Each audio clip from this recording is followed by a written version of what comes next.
ಎಲ್ಲರಿಗೂ ನಮಸ್ಕಾರ. ಸಿರೀಸ್ ಕಿಚನ್ಗೆ ಸ್ವಾಗತ. ಇವತ್ತು ನಿಮ್ಮ ಮುಂದೆ ಒಂದೊಳ್ಳೆ ಬ್ರೇಕ್ಫಾಸ್ಟ್ ರೆಸಿಪಿನ ತರ್ತಾ ಇದ್ದೀನಿ. ಅನಿಲ್ ಶಾವಿಗೆನ ಬಳಸ್ಕೊಂಡು ಶಾವಿಗೆ ಉಪ್ಪಿಟ್ಟನ್ನ ಮಾಡ್ತಾ ಇದ್ದೀನಿ. ತುಂಬಾ ಈಸಿಯಾಗಿರುತ್ತೆ ಆ್ಯಂಡ್ ವೆರಿ ಟೇಸ್ಟಿ ಕೂಡ ಹೌದು. ಮಾರ್ನಿಂಗ್ ಬ್ರೇಕ್ಫಾಸ್ಟಿಗೆ, ಮಕ್ಕಳು ಲಂಚ್ ಬಾಕ್ಸಿಗೆ ಮತ್ತು ಈವ್ನಿಂಗ್ ಟೀ ಜೊತೆ ತುಂಬಾ ಚೆನ್ನಾಗಿರುತ್ತೆ. ಒಂದ್ಸಲ ತಿಂದರು ಮತ್ತೆ ಮತ್ತೆ ಬೇಕು ಅನ್ನೋಷ್ಟು ಇಷ್ಟಪಡ್ತಾರೆ ಈ ಶಾವಿಗೆ ಉಪ್ಪಿಟ್ಟನ್ನ.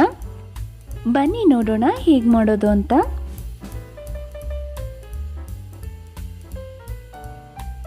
ಮೊದಲಿಗೆ ನಾನಿಲ್ಲಿ ಅನಿಲ್ ಶಾವಿಗೆನ ತಗೊಂಡಿದ್ದೀನಿ.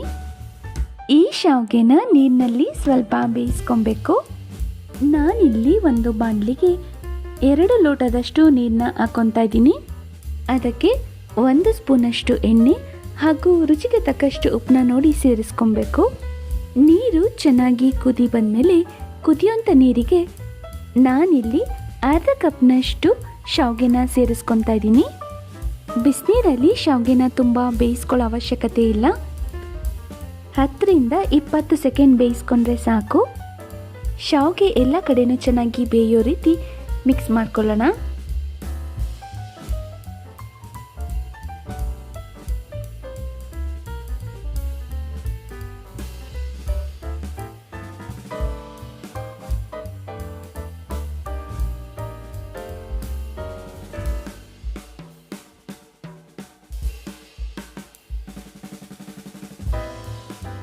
ನೋಡಿ, ಶಾವಿಗೆ ಈ ರೀತಿ ಬಂದಿದೆ.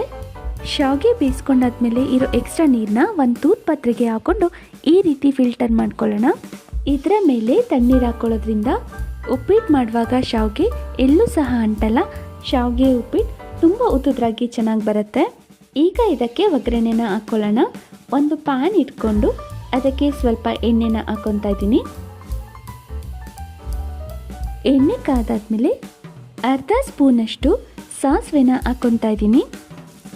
ಸಾಸಿವೆ ಎಲ್ಲ ಸಿದ್ದಾದ್ಮೇಲೆ ಒಗ್ಗರಣೆಗೆ 1 ಸ್ಪೂನಷ್ಟು ಕಡಲೆಬೇಳೆನ ಹಾಕ್ಕೊತಾ ಇದ್ದೀನಿ.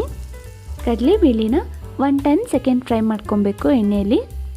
ನಂತರ ಸಣ್ಣದಾಗಿ ಹೆಚ್ಚಿಟ್ಕೊಂಡಿರೋ 1 ಕಪ್ಪಷ್ಟು ಈರುಳ್ಳಿನೂ ಸಹ ಹಾಕ್ಕೊತಾ ಇದ್ದೀನಿ ಒಗ್ಗರಣೆಗೆ. ಹಾಗೆ ಒಗ್ಗರಣೆಗೆ 5 ರಿಂದ 6 ಹಸಿಮೆಣಸಿನ್ಕಾಯಿನ ಸಣ್ಣದಾಗಿ ಹೆಚ್ಚಿಟ್ಕೊಂಡು ಹಾಕ್ಕೊತಾ ಇದ್ದೀನಿ. ಹಾಗೆ ಒಗ್ಗರಣೆಗೆ 2 ಕಡ್ಡಿಯಷ್ಟು ಕರಿಬೇವನ್ನ ಹಾಕ್ಕೊತಾ ಇದ್ದೀನಿ. ಹಸಿಮೆಣಸಿನ್ಕಾಯಿ ಒಗ್ಗರಣೆಯಲ್ಲಿ ಚೆನ್ನಾಗಿ ಖಾರ ಬಿಡಬೇಕು.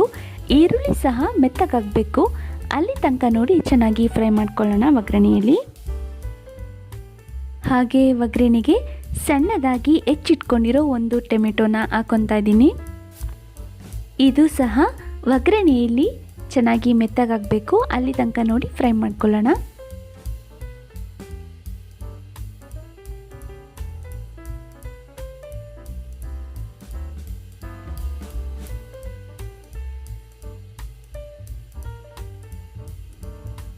ಈಗ ಒಗ್ಗರಣೆಗೆ ಅರ್ಧ ಕಪ್ಪಷ್ಟು ಹೆಚ್ಚಿಟ್ಕೊಂಡಿರೋ ಕ್ಯಾರೆಟ್, ಬೀನ್ಸ್ ಮತ್ತು ಕ್ಯಾಪ್ಸಿಕಮ್ನ ಹಾಕ್ಕೊತಾ ಇದ್ದೀನಿ.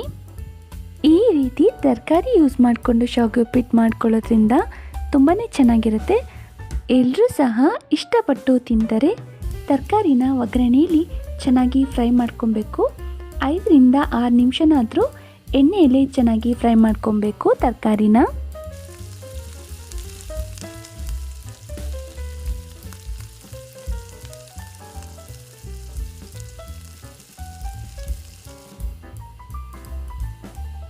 ತರಕಾರಿ ಸ್ವಲ್ಪ ಫ್ರೈ ಆದಾಗಲೇ ಇದಕ್ಕೆ ಅರ್ಧ ಸ್ಪೂನಷ್ಟು ಗರಂ ಮಸಾಲೆ ಹಾಗೆ ಸ್ವಲ್ಪ ಉಪ್ಪನ್ನ ನೋಡಿ ಸೇರಿಸ್ಕೊತಾ ಇದ್ದೀನಿ.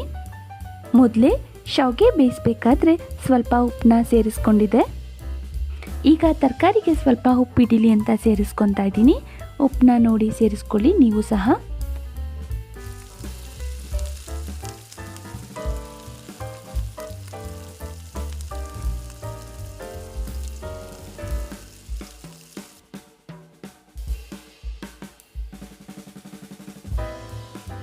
ತರಕಾರಿ ಎಲ್ಲ ಸ್ವಲ್ಪ ಚೆನ್ನಾಗಿ ಬೇಯಲಿ ಅಂತ ಒಂದು 5 ಸೆಕೆಂಡ್ ಲಿಡ್ನ ಕ್ಲೋಸ್ ಮಾಡ್ತೀನಿ.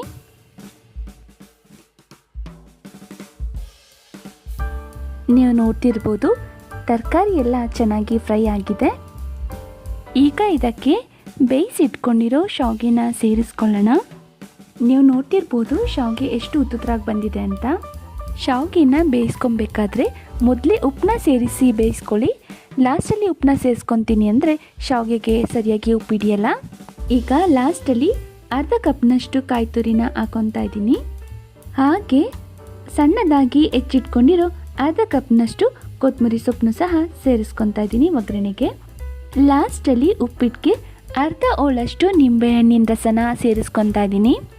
ಈ ರೀತಿ ಲಾಸ್ಟಲ್ಲಿ ಹಾಕೋದ್ರಿಂದ ನಿಂಬೆಹಣ್ಣಿನ ರಸನ ಶಾವಿಗೆ ಉಪ್ಪಿಟ್ಟು ತುಂಬಾ ಚೆನ್ನಾಗಿ ಟೇಸ್ಟ್ ಕೊಡುತ್ತೆ. ಈಗ ಒಗ್ಗರಣೆಯಲ್ಲಿ ಶಾವಿಗೆನ ಚೆನ್ನಾಗಿ ಮಿಕ್ಸ್ ಮಾಡ್ಕೊಳ್ಳೋಣ. ನೀವು ಸಹ ಅನಿಲ್ ಶಾವಿಗೆನ ಬಳಸ್ಕೊಂಡು ಈ ರೀತಿ ಒಮ್ಮೆ ಶಾವಿಗೆ ಉಪ್ಪಿಟ್ಟನ್ನ ಟ್ರೈ ಮಾಡಿ ನಂತರ ಹೇಗೆ ಬಂತು ಅಂತ ಕಮೆಂಟ್ ಮಾಡಿ. ಹಾಗೆ ನಿಮ್ಮ ಫ್ರೆಂಡ್ಸ್ ಆ್ಯಂಡ್ ಫ್ಯಾಮಿಲೀಸ್ಗೂ ಕೂಡ ಶೇರ್ ಮಾಡಿ. ಯಾರ್ಯಾರು ಹೊಸದಾಗಿ ಈ ವಿಡಿಯೋ ನೋಡ್ತಿದ್ದೀರೋ ಪ್ಲೀಸ್ ನನ್ನ ಚಾನಲ್ನ ಸಬ್ಸ್ಕ್ರೈಬ್ ಮಾಡಿ. ಐ ಹೋಪ್ ಈ ರೆಸಿಪಿ ನಿಮಗೂ ಸಹ ಇಷ್ಟ ಆಯಿತು ಅಂತ ಅಂದ್ಕೊಂಡಿದ್ದೀನಿ. ಶಾವಿಗೆ ಉಪ್ಪಿಟ್ಟು ರೆಡಿಯಾಗಿದೆ. Thank you.